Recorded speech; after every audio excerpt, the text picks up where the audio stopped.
معاكي 3000 جنيه وما تقدريش تزودي عليهم حاجه ولازم يكفوكي لاخر الشهر. اعمل ايه يا مروه عشان ال 3000 جنيه امشي بيهم لاخر الشهر؟ جايالك بالحل السحري اللي هيخليكي تاكلي كل حاجه، ما تحرميش ولادك من حاجه، وفي نفس الوقت بيتك هيبقى مليان خير، وب 3000 جنيه في الشهر. هو تحدي، بس عايز منك ورقه وقلم وتسمعي الفيديو للاخر. اهم حاجه في الفيديو ده 3 حاجات. هنصلي على سيدنا محمد، اللهم صل وسلم وبارك وانعم على سيدنا محمد وعلى اله وصحبه اجمعين. تاني حاجه هتجيبي ورقه وقلم.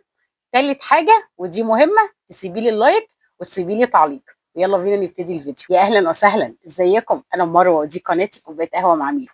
ما تنسوناش باللايك والاشتراك في القناه وسيبوا لنا تعليق وهنرد عليكم. ويلا بينا نبتدي الفيديو. لو انت ميزانيتك 3000 جنيه في الشهر، او لو انت عايزه تعيني حاجه للزمن علشان محتاجه تحوشي على جنب، عشان محتاجه تجيبي حاجه في بيتك، المهم عايزه 3000 جنيه يكفوك. الفيديو ده بالذات محتاج ورقه وقلم، ان شاء الله تطلعي من الفيديو باستفاده، ولو كانت حتى استفاده بسيطه. انا دلوقتي معايا 3000 جنيه، المفروض همشي بال 3000 جنيه اجيب بيهم ايه؟ اجيب بيهم الاكل واجيب بيهم الفطار واجيب بيهم الحاجات الاساسيه في البيت. هاخد من ال 3000 جنيه 900 جنيه، هقسم ال 900 جنيه 300 300 300. اول 300 خدي ال 300 جنيه دول وانزلي هاتي بيهم مفروم، بيهم كلهم بال 300 لحمه مفرومه، وبال 300 التانيين انزل بتاع الفراخ اجيب بيهم بانيه، بانيه فقط. ال 300 التانيين هنزل اجيب بيهم وراك. هقسم اول 300 جنيه اللحمه المفرومه على 3 اجزاء، اجيب اكياس واقسم اللحمه المفرومه على 3 اجزاء.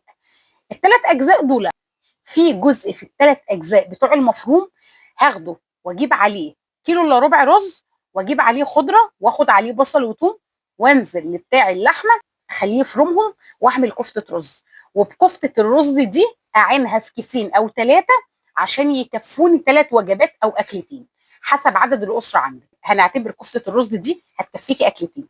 طب معانا دلوقتي اكلتين تانيين، اللحمه المفرومه المتفضله. هنمسك اول جزء في المفروم، ممكن نعمل صينيه مكرونه بشاميل، وممكن نعمل صينيه مكرونه في الفرن. النص التاني ممكن اجيب فول صويا، او ممكن اجيب هاتي 3 رغفه عيش فينو وبوشيهم في ميه، وبعد كده اضربيهم مع اللحمه المفرومه في الكبه عندك مع بصل مع بيضتين. بهارات برجر، هاتي بهارات برجر من عند العطار ب5 جنيه زي ما انا بعمل، واعملي همبرجر وسيبيه في الفريزر للولاد ينفعك في اي يوم. لغايه دلوقتي انا عندي 4 اكلات.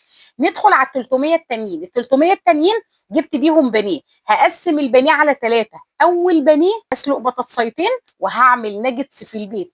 الناجتس بترمي معاكي طبقين و3، بينفعوكي على عشاء وبينفعوكي على الغدا، وحاجه تبقى في الفريزر للولاد يطلعوا ويقلوا منها. ده اول جزء في البانيه. تاني جزء في البانيه ان انا هقطع البانيه شرايح رفيعه، وهزود بصل وهزود فلفل اخضر، وهجيب تتبيله شاورما واحطها، واجيب زبديه وفصين من الثوم، واعمل الفراخ دي شاورما واعينها في علبه في الفريزر، اطلعها في اي وقت على الفرن على طول. اغطيها الاول، وبعد لما تستوى اسيبها في الفرن تنشف، وكده عملت شاورمه فراخ فوق الروعه.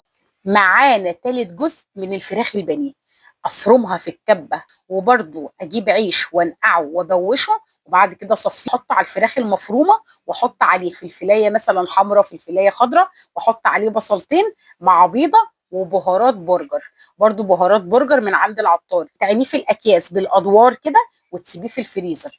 اي يوم تطلعيه وتعملي لهم غدوه، او اي يوم يتفضل منكم الهمبرجر ومحتاجين مثلا عشوه نازلين جنينه وعايزين تاخدوا سندوتشات، الهمبرجر هيرمي معاكي وهيكفيكم ان شاء الله. كده عاملين كام اكله؟ كان معانا 4 اكلات، وادي 3 اكلات، يبقى معانا 7 اكلات. هتجيبي ب 300 جنيه اوراق، وتجيبي الورك تخليه على الاثنين، يعني تقسمي الورك تقصيه وتخليه قطعتين، وتجيبي 3 اطباق وتقسمي الاوراق اللي شاريينها على 3 اطباق، والفهم وعينهم في الفريزر. ما عندكيش اطباق حطي في اكياس بس تفرديهم عشان ما ياخدوش مكان معاكي في الفريزر، وكده هيبقى معاكي 3 اطباق من الاوراق نطلعهم في اي يوم على رز اصفر، على مكرونه، على صينيه بطاطس، على اي خضار هنعمله. كده لو حسبناهم هيبقى عندك 10 وجبات، من 10 وجبات ل 11 وجبه، لان كفته الرز هترمى معاكي كتير، فممكن يتفضل معاكي من كفته الرز طبق زياده ليوم تاني. هيبقى كده عندك من 10 ل 11 وجبه خلال الشهر. هنطلع 300 جنيه للفطار. ال 300 جنيه دول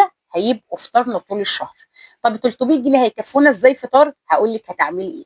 طلعي 50 جنيه فول عشان ندمس لهم فول، وطلعي 100 جنيه هاتي بيها بيض، وطلعي 50 جنيه هاتي 25 جنيه فلفل وبتنجان، وب 25 جنيه بطاطس، وابتدي اعملي علبه مسقعه واعملي علبه بطاطس مسلوقه، وفي نفس الوقت عندك الفول وعندك البيض. كده احنا صارفين كام؟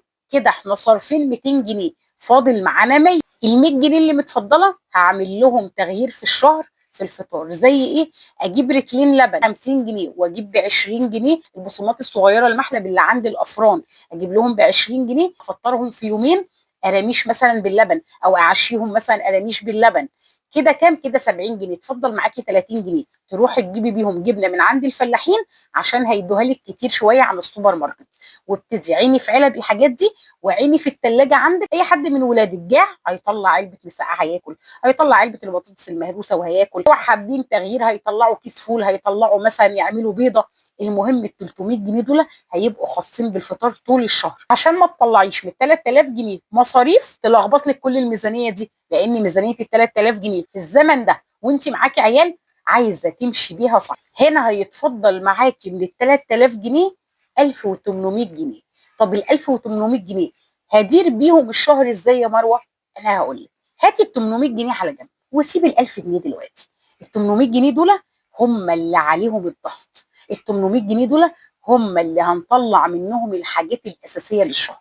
زي ايه؟ زي ان انا هشيل 500 جنيه الخضار، اجيب بقى فاصوليا، اجيب بطاطس، اجيب باميه، اجيب بصل، اجيب اي حاجه.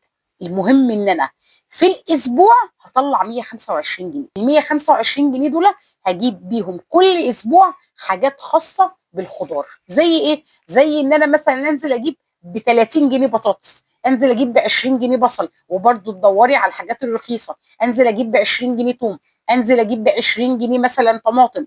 المهم ان ال 125 هتتقضي بيهم في الاسبوع. في الاربع اسابيع هيبقوا 500 جنيه. طب اتفضل معايا كام من ال 800 جنيه؟ 300 جنيه، بعد اللي مشينا ال 500 جنيه على جنب. طب ال 300 جنيه دول يا مروه انا هنزل اجيب بيهم ايه؟ هقول لك اعملي في ال 300 جنيه دول تقسيمه. انا دلوقتي ماشيه ب 300 جنيه، وفي نفس الوقت ما بقدرش مثلا استغنى عن البهارات. لازم يكون عندي الفلفل، لازم يكون عندي الكمون، لازم اجيب بهارات مثلا للبرجر، بهارات للكفته، كل الحاجات دي.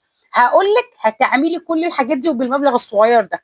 ال 300 جنيه اهم حاجه طلعي منهم 100 جنيه للرز. هاتي بال 100 جنيه رز، وهاتي بال 50 جنيه شعريه. كده معاكي 100 جنيه رز و50 جنيه شعريه. دول هيكفوكي طول الشهر، لان احنا مش طول الشهر هناكل رز، احنا في مكرونات، احنا في ايام هناكل عيش. المهم ان احنا هنمشي الدنيا بال 3000 جنيه دول. اجيب كام نوع مكرونه يبقوا عندي في البيت. اشتري مثلا 4 انواع مكرونه، وبرده بال 20 جنيه. اقول له انا عايزه ب 20 اسباجيتا، ب 20 قلم، ب 20 مكرونه صغيره.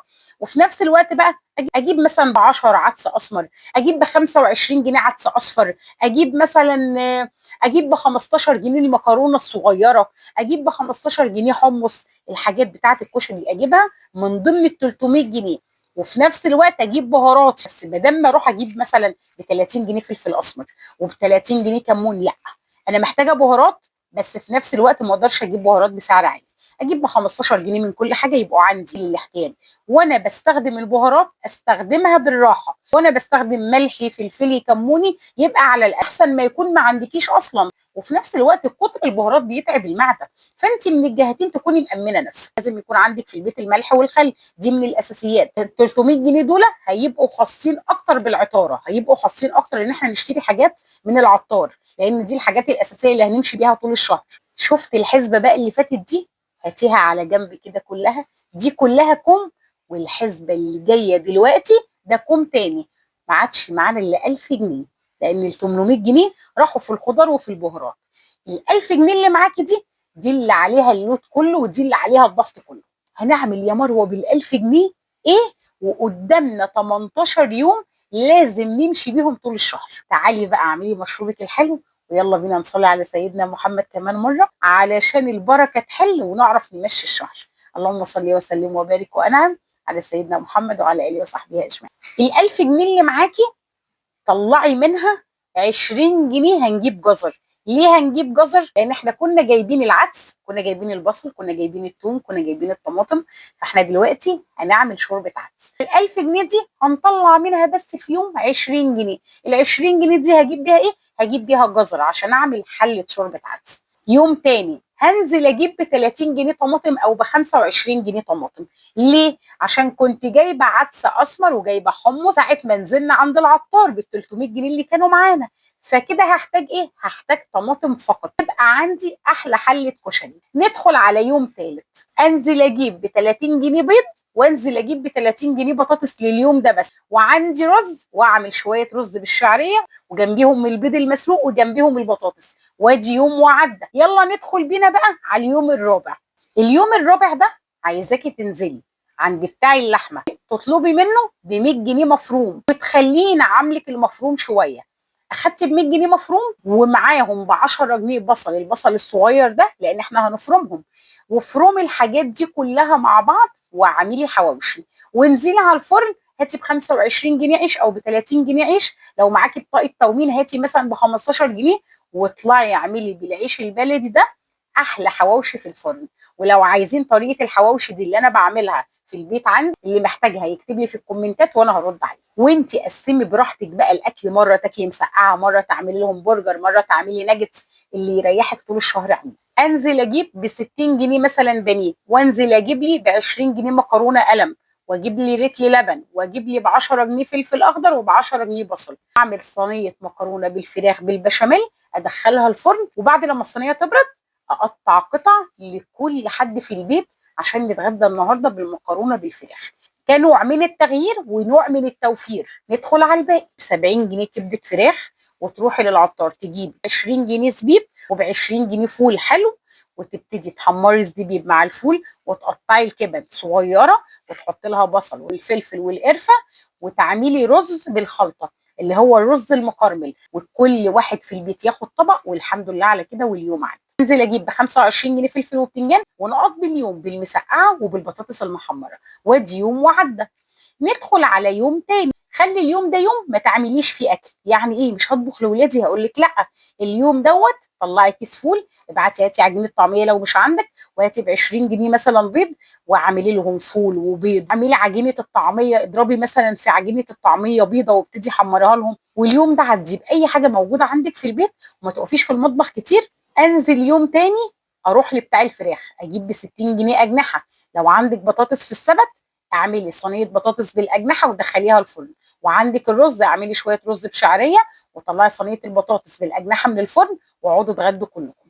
وادي يوم برضو من الايام اللي ما تكلفتيش فيه غير 60 جنيه 70 جنيه، والحمد لله على كده. يوم تاني انزل مثلا اجيب ب 15 جنيه طحينه، واجيب ب 25 جنيه بتنجان، واشوي البتنجان في الفرن او على النار عندي فوق، واقلب البتنجان المشوي في الطحينه واحمر شويه بطاطس، ونتغدى البتنجان المشوي بشويه البطاطس، والحمد لله على كده. ممكن يوم تاني بقى تنزلي تجيبي ب 25 جنيه مثلا كوسه. البروتين مش يومي، احنا يوم كده ويوم كده، وانت وزعي الاكل زي ما قلت لك على مدار الشهر بقى بالطريقه اللي تناسبك وتريح. وعندي الرز والشعريه واطلع اعمل كوسه وجنبها رز بشعريه ونتغدى بيها، والحمد لله برضو على كده.